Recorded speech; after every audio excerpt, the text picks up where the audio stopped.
രാവിലെ പാകമായിരുന്ന ചെരുപ്പ് വൈകുന്നേരം ആകുമ്പോഴേക്കും ഇറുകിപ്പോകുന്നുണ്ടോ? എങ്കിൽ സൂക്ഷിക്കുക, ഇത് വെരിക്കോസ് വെയിന്റെ ആദ്യ ലക്ഷണങ്ങളിൽ ഒന്നാണ്. രാവിലെ എഴുന്നേൽക്കുമ്പോൾ കാലിൽ നീരുണ്ടാവില്ല, പിന്നീട് പതിയെ പതിയെ നീര് കൂടിക്കൂടി വരുന്നു. കാൽ ഉയർത്തിവെച്ച് കാലിന് വിശ്രമം കൊടുക്കുമ്പോൾ നീര് പതിയെ കുറയുന്നു. ഇങ്ങനെയാണെങ്കിൽ ഇതിന്റെ അർത്ഥം നിങ്ങളുടെ കാലുകളിലേക്കുള്ള രക്തയോട്ടം കൃത്യമായ രീതിയിലല്ല നടക്കുന്നത് എന്നാണ്. പകൽ സമയം അധിക നേരം നിൽക്കുകയോ ഇരിക്കുകയോ ചെയ്യുമ്പോൾ നമ്മുടെ വെയിനിലെ വാൽവുകളുടെ ബലക്കുറവ് മൂലം ഹൃദയത്തിലേക്ക് രക്തം തിരിച്ച് പമ്പ് ചെയ്യാൻ കഴിയാതെ വരികയും ഈ രക്തം കെട്ടിക്കിടക്കുകയും ചെയ്യുന്നു.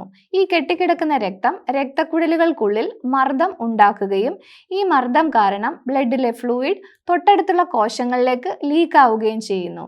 ഇതാണ് കാലുകളിലേക്ക് നീർവീക്കം ഉണ്ടാകുന്നതിനും ചെരുപ്പ് ടൈറ്റ് ആകുന്നതിനുമുള്ള കാരണം.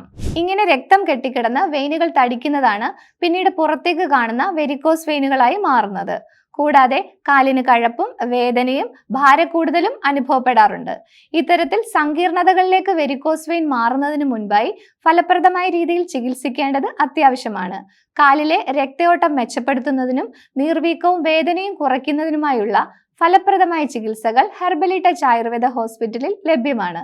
അപ്പോൾ ഈ പറഞ്ഞ ബുദ്ധിമുട്ടുകൾ നിങ്ങൾക്കുണ്ടെങ്കിൽ ഉറപ്പായും ചെങ്ങന്നൂരിലുള്ള ഹെർബലി ടച്ച് ആയുർവേദ ഹോസ്പിറ്റലുമായി ബന്ധപ്പെടാവുന്നതാണ്.